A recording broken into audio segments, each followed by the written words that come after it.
This is the second part of question 9. We have D, E, and F. All right, let's look at question D here. We know that PQRS is a parallelogram. So what do we know about these diagonals? Well, if you read the properties, we know that the diagonals bisect. So this part of S to the middle is going to be congruent to Q to the middle.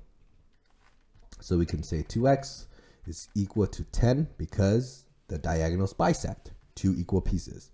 Divide by 2, divide by 2, you get x is equal to 5.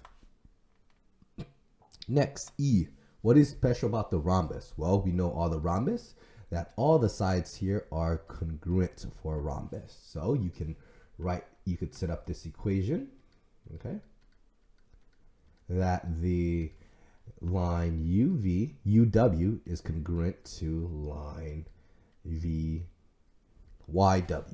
So the 3x is going to be equal to x plus 2, okay? And if we subtract x, this gets you 2x is equal to 2. Divide by 2, cancels, leaving you with x is equal to 1. Let's look at F. We know that the opposite sides here are congruent, and we know that the other sides are congruent to each other. So as long as we know that line CD is going to be congruent to line FE. All right, we have 8x minus 13 is going to be equal to 7x plus 11. Subtract 7x to both sides because that's the smaller variable. This does cancel, leaving you here with just an x. Then you have a minus 13 equals to 11.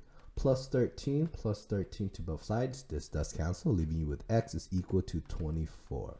So there you go. And that is how you use the special properties of these parallelograms to solve for the value of x.